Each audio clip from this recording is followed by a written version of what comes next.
thinking I was going to be a pro angler probably didn't enter my mind till I was probably 16. I guess when we started doing good in tournaments and actually started making some money is when I started thinking maybe I can do this for a living. I used sculpin a lot. This is again another robo, and the cool thing about the sculpin, I don't know if you guys have ever seen it, it has like a little fin on the back. This bait's been around for like probably over 20 years, but it's got a little fin on the back right there, and it's got a kind of a spaded tail. Really cool bait. This is a size 1 G Finesse Gamakatsu. Now this one you can rig different. You can whack rig it, but because of the fins up in this area, I gilly rigged this one, and maybe up a little higher. And this really, I don't go through. You can see how I hook it. It's kind of important.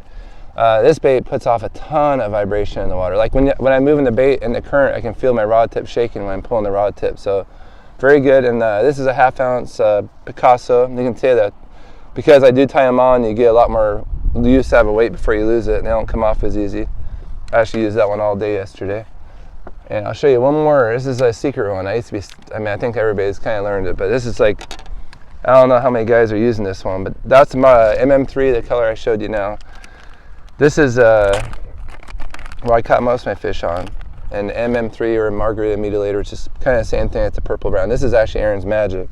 This is called a live shad. This is a 4-inch live shad by Robo. And you can put a 1/0 in this one, but actually because the fishing seems a little tougher, especially in the morning after I started getting better and biting, I went to the bigger rig. But like when it got kind of, the bites were fewer and fewer between, I went to a lighter weight. So it's a Picasso cylinder 3/8 ounce and a size 1 Gamakatsu G Finesse. And this is if you guys want to try something really cool, this is a fish catching bait, like unbelievable. Like it'll catch them as good as anything. Branch the same way, but you can see the bait's kind of flat. So that it puts off a lot of vibration, which I think is really important, especially where I was fishing up this river yesterday, kind of down from a lot like where the guys are catching them. The water is really turned up, so I went to that bait more because it puts off even more vibration than the sculpin. But pretty much same rigs. I got my ZPI handle on it and a PX x8 braid. If you guys haven't tried it, I'll probably do some videos on it. It's a really good braid, very smooth. It's like fishing fluorocarbon. It casts really good, and it's actually a thinner diameter than normal braid, so it's incredible stuff. And the drop shot, most of the time I'm kind of like swimming it. I'm kind of hopping the bait up, let it fall back to the bottom, hop it up. All I want to do is let the fish see the bait, and most of the time they'll bite it. A lot of times you need to have that pause. Once the bait gets down to the bottom, the weight hits the bottom again, you want that bait to pause. Maybe fall a little bit, almost like a free fall.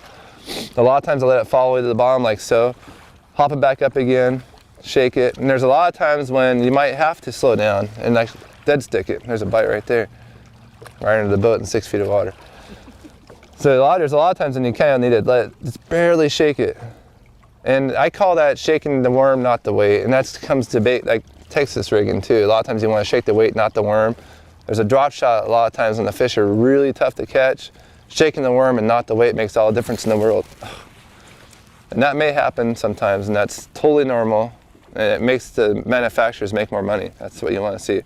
But I do so much work before that tackle and preparation that it's just, for me, it's fun. That's when I enjoy myself the most, is when I'm actually fishing. You know, back in the day, we won a lot of tournaments, and those tournaments kind of stick out too. So it's hard to say which one stands out the most.